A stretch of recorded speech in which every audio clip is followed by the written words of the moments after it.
Welcome students, मेरे YouTube channel पे आप सभी का एक बार फिर से स्वागत है। जैसा कि जिन बच्चों का ऑल इंडिया इंस्टीट्यूट की तरफ से एसआई डिप्लोमा कोर्स चल रहा है उनके लिए मैं एक महत्वपूर्ण टॉपिक आप सभी के सामने लेकर के आया हूँ।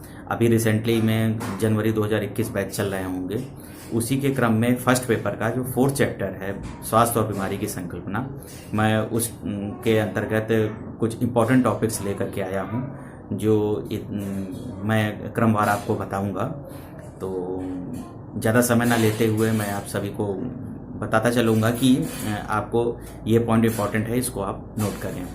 और आशा भी करता हूँ कि सभी स्टूडेंट जो अभी रिसेंटली ये एसआई कोर्स कर रहे हैं उनके लिए ये वीडियो बहुत ही महत्वपूर्ण होगा और उसे आप नोट करते चलें। तो ज़्यादा समय व्यर्थ ना करते हुए मैं टॉपिक पर आता हूँ।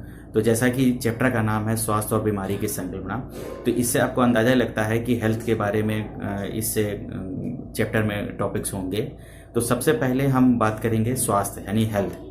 हेल्थ क्या होता है, जैसे कि अपने कोर्स में एक टॉपिक भी है या कोई एग्जामिनर हुआ या कोई टीचर हुआ, उसने पूछा कि अच्छा ये बताइए हेल्थ क्या होता है। तो उसी क्रम में हेल्थ की एक डिफिनेशन भी 1 नंबर में आपके क्वेश्चन में पूछी भी जाती है। तो मैं आपको यहाँ पर पहले परिभाषा बताऊँगा कि हेल्थ क्या है। तो इसको 1 नंबर के क्वेश्चन में परिभाषा के रूप में कहा जाएगा, स्वास्थ्य किसी प्राणी की शारीरिक, मानसिक, आध्यात्मिक और सामाजिक स्तर की वह पूर्ण अवस्था है, ना कि रोगों की अनुपस्थिति मात्र। अगर इसे हम शारीरिक मानसिक की बात करें तो अगर जैसे कि स्वास्थ्य, हम किसी को स्वस्थ व्यक्ति किसे कहेंगे, जैसे कि शारीरिक रूप से फिट है लेकिन मेंटली डिस्टर्ब है, या सामाजिक रूप से वो सही नहीं है, इको सोशल उसको प्रॉब्लम है, तो उसे हम स्वस्थ नहीं कहेंगे। यानी कि सामाजिक और आध्यात्मिक, शारीरिक और मानसिक रूप से पूर्ण रूप से स्वस्थ होना चाहिए और किसी प्रकार का कोई रोग नहीं होना चाहिए, उसे ही हम अच्छा स्वास्थ्य या स्वस्थ व्यक्ति कहेंगे। तो अगर जैसे कि फिजिकली, मेंटली, सोशली, स्पिरिचुअली अगर व्यक्ति फिट है तो उसे हम अच्छा स्वास्थ्य की श्रेणी में रखेंगे। जैसे कि health is the perfect status of physical, mental, social और spiritually level of a creator, not a just absence of disease. यानी कि बीमारी की अनुपस्थिति मात्र ही अच्छा स्वास्थ्य नहीं कहलाती है। और स्वास्थ्य एक ऐसी चीज है कि जो समय के अनुसार या प्रत्येक पल घटती बढ़ती रहती है। यानी कि स्वास्थ्य एक निरंतर एक ही स्थिति में रहने वाली स्थिति नहीं है, वो हमेशा वातावरण के अनुसार, सामाजिक स्तर पर, अपने लाइफ स्टाइल पर वो समय समय पर चेंज होती रहती है। तो 1 नंबर का क्वेश्चन आपके हिसाब से मैंने आपको यहाँ बताया, स्वास्थ्य किसी प्राणी की शारीरिक, मानसिक, सामाजिक और आध्यात्मिक स्तर की वह पूर्ण अवस्था है, ना कि रोगों की अनुपस्थिति मात्र। इस लाइन को आप जरूर इसको नोट कर लें। इंग्लिश की बात करें तो health is the perfect status of physical, mental, social and spiritually level of a creator, not a just absence of disease. यानी कि आप 1 नंबर के क्वेश्चन में इसे अवश्य नोट कर लें। और ये आपकी एक बेसिक लाइन है जो आपके पूरे एसआई कोर्स में जरूर से जरूर हर जगह काम आएगी। कोई भी एग्जामिनर, टीचर जो भी होगा, सबसे पहले हेल्थ की डिफिनेशन ही आपसे पूछता है। तो इस लाइन को आप रट लें और हमेशा के लिए इसे अपने याद करके रखें। ठीक है, तो हेल्थ के बारे में आपको समझ में आ गया। अगर हम स्वास्थ्य की जिम्मेदारी की बात करें, अगला टॉपिक है स्वास्थ्य की जिम्मेदारी। तो अगर यहाँ बात करें तो स्वास्थ्य स्वयं की जिम्मेदारी ही नहीं है, बल्कि हमारे जो स्थानीय सरकार है उनकी भी पूर्ण जिम्मेदारी होती है। जैसे कि हम कुछ चीज़ें हैं जो स्वयं के लाइफ स्टाइल या अपने आप में अपनी जिम्मेदारी समझ करके उसको अपना करके अपना स्वास्थ्य बेहतर कर सकते हैं, और कुछ सरकार की भी जिम्मेदारी होती है जिससे जनता का या उसके अधीन जितने भी लोग हैं उनकी स्वास्थ्य बेहतर हो सके। जैसा कि हम बात करें कि अच्छे स्वास्थ्य के लिए अच्छी लाइफ स्टाइल, अपना वातावरण, अच्छा खान पान, अच्छी आदतें सीख करके हम अपने लाइफ स्टाइल और अपने स्वास्थ्य को बढ़ा सकते हैं। लेकिन महामारी से रक्षा और बेहतर स्वास्थ्य व्यवस्था, शुद्ध पेयजल और अच्छा वातावरण की व्यवस्था करना स्थानीय सरकार की जिम्मेदारी होती थी। यानी कि स्वास्थ्य की जिम्मेदारी अपने स्वयं का ना होकर के सरकार और स्वयं दोनों की बराबर की जिम्मेदारी होती है। अगला टॉपिक है स्वास्थ्य का वर्णक्रम। तो जैसा कि हमने हेल्थ की डेफिनेशन में आपको बताया कि स्वास्थ्य निरंतर बदलते और घटते बढ़ते रहने की स्थिति है।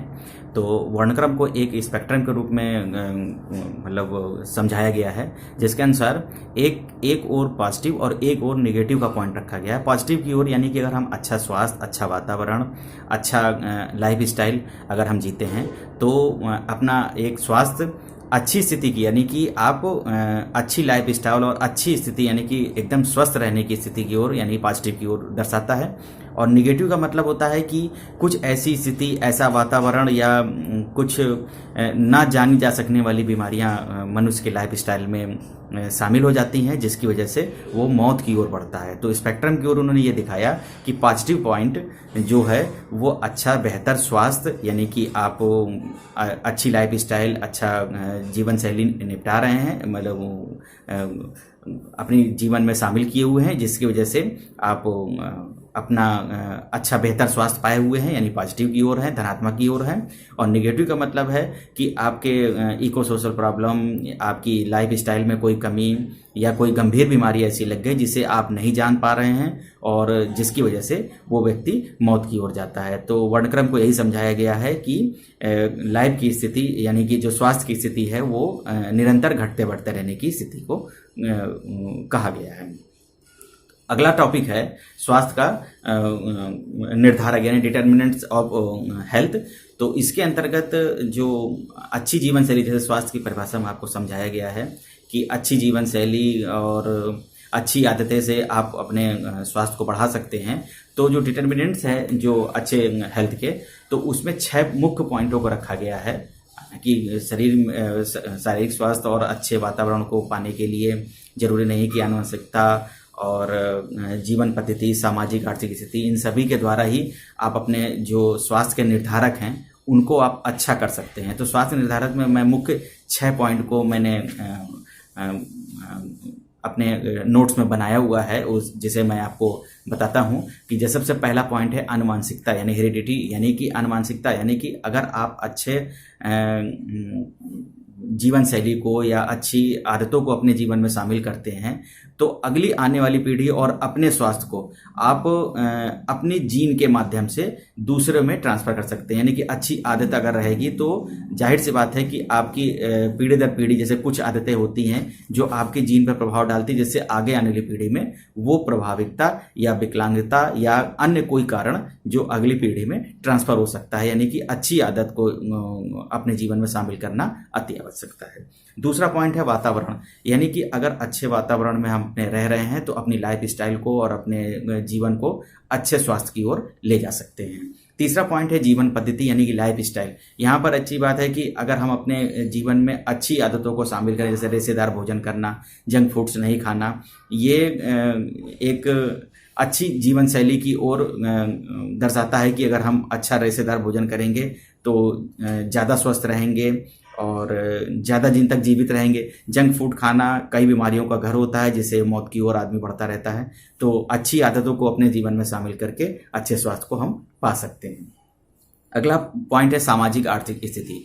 यहाँ पर जाहिर सी बात है कि सामाजिक आर्थिक स्थिति भी जीवन या लाइफ स्टाइल में बहुत ही आवश्यक है। जैसे कि अगर किसी व्यक्ति की लाइफ सामाजिक आर्थिक स्थिति अच्छी है तो वो अच्छा बेहतर स्वास्थ्य पा सकता है, और सामाजिक आर्थिक स्थिति सही नहीं है, सामाजिक आर्थिक स्थिति सही नहीं है तो वो जाहिर सी बात है कि उसका वातावरण रहने का चेंज होगा और उसकी लाइफ स्टाइल में कुछ अंतर होगा।